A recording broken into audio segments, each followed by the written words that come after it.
உலகெங்கும் உள்ள ஸ்ரீ குபேரன் டிவி நேயர்கள் அனைவருக்கும் இனிய வணக்கங்கள். ஆவணி மாதம், ஏன்னா அந்த ஆவணி மாதம்னாவே பார்த்தீங்கன்னா ஒரு விழாக்கள் நிறைந்த மாதம் அப்படின்னு சொல்லுவோம். ஏன்னா ஆடி மாதம் பார்த்தீங்கன்னா கோயில்களில் நிறைய திருவிழா நடக்கும்.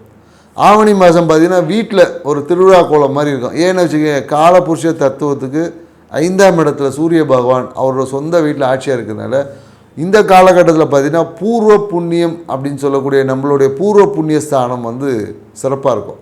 அதனால் பார்த்தீங்கன்னா நிறைய திருமண நிகழ்வுகள் எல்லாமே இந்த காலத்தில் பண்ணுவோம். விநாயகர் சதுர்த்தியாக இருந்தாலும் சரி, ஆன்மீக திருவிழாக்கள், வீட்டில் நடக்கக்கூடிய ஆன்மீக திருவிழாக்கள், மேலும் திருமணம் சார்ந்த விஷயம், அதே போல் பார்த்திங்கன்னா அந்த வீடு கட்டி குடி போகிறது, இந்த மாதிரி நிறைய பொருள் வாங்குறது எல்லாமே பார்த்திங்கன்னா இந்த காலகட்டங்களில் நடக்கும். ஏன்னா நம்மளுடைய பூர்வ புண்ணிய வந்து இந்த காலகட்டத்தில் ரொம்ப சிறப்பாக இருக்கும்.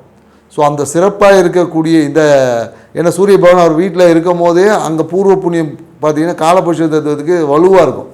அப்போ அங்கே வலுவாக இருக்கும் போது அண்டத்தில் ஒரு விஷயம் நடக்கும், அது பிண்டத்தில் நடக்கும். நமக்குள்ளேயும் அந்த பூர்வ புண்ணியம் என்பது வலுப்பெற்றிருக்கும். ஏன்னா கடந்த ஆடி மாதத்தில் சூரிய பகவான் பார்த்திங்கன்னா கடக வீட்டில் இருக்கும் போது அது அமாவாசை மாதம் சொல்லுவோம். அந்த காலகட்டத்தில் நமக்கு அதனால தான் நிறைய சக்தி வழிபாடுகளை நம்ம பண்ணி அந்த சூரியனோட தன்மைகளை நாம் பெற்றிருப்போம். திருவிழாக்கள் மூலயமாக, ஏன்னா கோயிலில் நடக்கிற கூழ் ஊற்றுறது, இந்த மாதிரி நிகழ்வு வழியாக நம்மளுடைய பலத்தை, ஆத்ம பலத்தை இன்க்ரீஸ் பண்ணியிருப்போம். இப்போ ஆத்ம பலத்துக்கு உண்டான சூரிய பகவானை ஒரு தன் வீட்டில் உட்காந்து ஆட்சி பலம் பெறும்போது அப்போ நம்மளுடைய ஆத்ம பலம் இந்த காலகட்டம் அதிகமாக இருக்கிறதுனால தான் இந்த காலகட்டத்தில் நிறைய திருவிழாக்கள் பண்ணுவாங்க. வீட்டில் விழாக்கள், அதாவது விநாயகர் சதுர்த்தி, ஆயுத பூஜை, அப்படியே இந்த மாதத்துலேருந்து கண்டினியூஷன் வந்துக்கிட்டே இருக்கும். அதே போல் மேலும் என்னென்னு வச்சுக்கிங்களேன், குழந்தை பேருக்கு பார்த்திங்கன்னா இப்போ நடக்கக்கூடிய திருமணம் ஆகக்கூடிய அனைவருக்கும் பார்த்திங்கன்னா இந்த குழந்தை பேருக்கு இம்மிடியேட்டாக நடக்கும். ஏன்னா பூர்வ புண்ணியம் சாண வலுவாக இருக்கும் போது குழந்தை பேருக்குள்ள தடைகள் எல்லாம் நீங்கும். குழந்தை பேருக்கு இந்த காலகட்டத்தை, இந்த மாதத்தை ஆவணி மாதம் முயற்சி பண்ணிங்கன்னா குழந்தை பேருக்கான விஷயங்கள் வந்து உடனடியாக கிடைக்கும் அப்படின்னு சொல்லலாம். ஸோ திருமணம் செய்யக்கூடிய புதிய தம்பதிகளும் உடனடியாக குழந்தை பேர் என்பது இருக்கும். ஸோ அதனால் இப்படி அற்புதங்கள் நிறைந்த குடும்பத்தில் மகிழ்ச்சியை ஏற்படுத்தக்கூடிய இந்த ஆவணி மாதம் ஒவ்வொரு ராசிக்கும் என்ன மாதிரியான நற்பலனை கொடுக்க போது, என்னென்ன மாதிரி விஷயங்களை நாம் கவனம் பண்ணி சரி பண்ணிக்கணும், சரி பண்ணும்போது நம்ம மகிழ்ச்சி இன்னும் அதிகரிச்சுக்கலாம் அப்படின்ற தன்மையை தான் ஒவ்வொரு ராசிக்கு பார்க்க போகிறோம். வாங்க போகலாம். தனுசு ராசி. ஏன்னா தனுசு ராசி அன்பர்களை பார்த்திங்கன்னு வச்சுக்கோங்க, இந்த காலகட்டம் பார்த்திங்கன்னா ராசி அதிபதியான குரு பகவான் பார்வை இருக்குது. அவர் பார்வை பார்த்திங்கன்னு வச்சுக்கோங்களேன், உங்கள் மேலேயும் உங்களையும் பார்க்குறாரு, உங்கள் 3ஆம் இடத்தையும் பார்க்குறாரு, 11ஆம் இடத்தையும் பார்க்குறாரு. அதனால் என்னென்னாக்கா, நீங்கள் பணம் சார்ந்த விஷயத்தை எடுத்த முயற்சிகள் எல்லாமே இருக்கும். பணம் பல வழியில் வரும், சூழ்நிலைகளால் பணம் வரும். நிறைய பேர் என்னென்னாக்கா வீடு சார்ந்த விஷயத்தில் வீடு மாற்றம், இல்லை வீடை விற்று பணம் வரவும் இருக்குது. அதே போல் சில பேருக்கு கடன்கள் என்பது இருக்கும். நிறைய ஆபரண சேர்க்கை, புதிய ஆபரணம் வாங்கிறது, அந்த மாதிரியான விஷயங்கள் எல்லாமே இந்த காலகட்டத்தில் தனுசு ராசிக்காரங்களுக்கு நடந்திருக்கும். நிறைய பேர் என்னக்கா பழைய கடனை அடைச்சிட்டு புதிய கடன்லாம் வாங்கியிருப்பாங்க. அம்மாக்காக செய்யக்கூடிய விஷயங்கள் எல்லாமே இருக்கும். குறிப்பாக அம்மா வந்து பார்த்திங்கன்னா அம்மாக்காக இல்லை வீட்டுக்காக விரயங்கள் எல்லாமே இருக்கும். புதிய நட்பு வட்டங்கள்லாம் இருக்கும். புதிய வெளிநாடு வெளியூர் தொடர்புகள் எல்லாமே இருக்கும். ஸோ தொடர்புகளை கொஞ்சம் சரியானதாக பார்த்துக்கணும். இந்த காலகட்டம் என்னென்னாக்கா, வேலை செய்யக்கூடிய தனுசு ராசிக்காரங்களாக இருந்தாலும் வேலையில் வந்து திடீர் பயணங்கள் இருக்கும், வேலையில் திடீர் மாற்றம், திடீர் அழுத்தங்கள் இருக்கும். குறிப்பாக இந்த காலத்தில் புதிய ஒப்பந்தங்கள், அக்ரிமெண்ட், அந்த மாதிரியான விஷயங்களை ப்ரிப்பேர் பண்ணும்போது ரொம்ப கவனமாக இருந்துங்க. ஏன்னா அதில் சிறு சிறிய எரர்கள் வரும். ஏன்னா நீங்கள் வச்சதை வந்து திருப்பி ரீஒர்க் பண்ணுற மாதிரியான வாய்ப்புகள் எல்லாமே உருவாகும். ஸோ அதனால் குறிப்பாக வேலை செய்யக்கூடிய அந்த அக்ரிமெண்ட் அந்த ப்ரிப்பேர் பண்ணுறவங்க அதெல்லாத்துலேயும் கொஞ்சம் கவனமாக செயல்படுங்க. தொழில் செய்யக்கூடிய தனுசு ராசிக்காரங்களாக இருந்தாங்கன்னா இந்த காலகட்டத்தில் ஒரு பிரச்சனை வரும், வந்து தான் சரியாகும். ஸோ அதனால் குறிப்பாக என்னென்னாக்கா, புதிய ஒப்பந்தங்களை கையெழுத்து போடும்போது 1க்கு 4 முறை இல்லை 10 முறை யோசித்து போடுங்க. ஏன்னா அந்த ஒப்பந்தமே உங்களுக்கு பிரச்சனையாகக்கூடிய வாய்ப்பாக மாறிடும். ஸோ அதனால் புதிய ஒப்பந்தங்கள் கையெழுத்து போடக்கூடிய தனுசு ராசிக்காரங்களுக்கு மிகுந்த கவனம் தேவை. இந்த காலகட்டம் என்னென்னாக்கா, உங்கள் சூழ்நிலைகள் எல்லாமே மிகுந்த பிரம்மாண்டமாக இருக்கும். தொட்டது எல்லாமே சக்ஸஸ், எங்கே போனாலும் ஹாப்பி, மன மகிழ்ச்சி எல்லாமே இருக்கும். குறிப்பாக என்னென்னாக்கா இந்த காலகட்டத்தில் என்னென்னாக்கா நிறைய தனுசு ராசிக்காரங்களுக்கு பார்த்திங்கன்னா இந்த குதிகால் வலி, இந்த கணுக்காலில் பிரச்சனை, இந்த மாதிரியான உடல் உபாதைகள் ஏற்பட்டுரும். இது அலர்ஜிஸ்னால் சில மருத்துவ விரயங்கள் எல்லாமே செஞ்சுருப்பாங்க. இதுக்கு காரணம் என்னென்னாக்கா உங்களுடைய மனம்தான். மன அழுத்தத்தினால, தூக்கமின்மையால் வரக்கூடிய மன அழுத்தம் தான் காரணம்.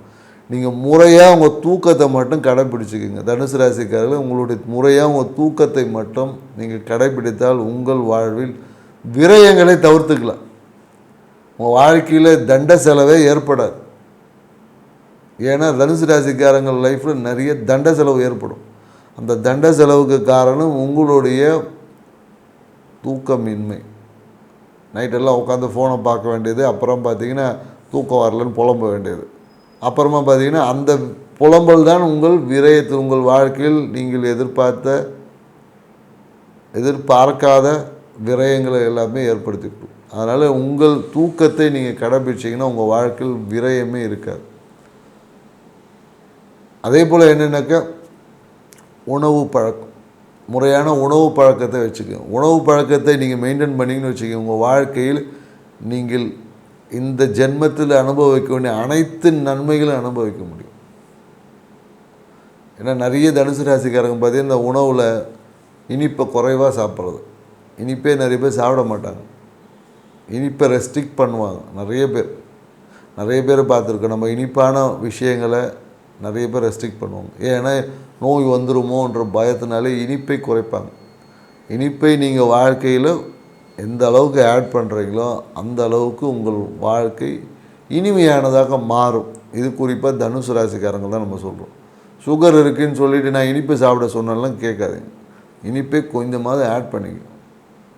எனக்கு சுகர் இருக்குது, நீங்கள் தான் இனிப்பை சாப்பிட சொல்லி நான் நிறைய இனிப்பு சாப்பிட்டேன், சுகர் லெவல் ஏறிடுச்சுன்னா எங்கிட்ட கேட்காதீங்க. ஏன்னா அதுக்கு தேவையான உங்கள் டாக்டரை கன்சல்ட் பண்ணி கொஞ்சமாவது இனிப்பை சேர்த்து கொள்ளுங்கள். அப்போ தான் உங்கள் வாழ்க்கையை இனிமையாக மாறும். ஏன்னா வாழ்க்கையில் ஏதாவது ஒரு சொத்து வாங்க மாட்டோமான்லாம் யோசிச்சுருப்பீங்க. அந்த வாய்ப்புகள் எல்லாமே உங்களுக்கு உருவாகிருக்கும். எப்படியும் தனுசு ராசிக்காரங்களை கடந்த வருஷமாக அதுக்கு முன்னாடியே நிறைய சொத்து சேர்க்கை எல்லாமே ஏற்பட்டிருக்கும். இந்த காலகட்டத்தில் என்னென்னாக்கா புதிய ஒரு சொத்தை விற்று புதிய ஒரு சொத்து வாங்கக்கூடிய வாய்ப்புகள் உருவாகும். அதுவும் என்னென்னாக்கா அந்த பழைய வீடு, பழைய விஷயங்கள், அந்த மாதிரியான கட்டின வீடு வாங்கிறது சிறப்பான உங்களுக்கு ஒரு அதிர்ஷ்டமாக இருக்கும்.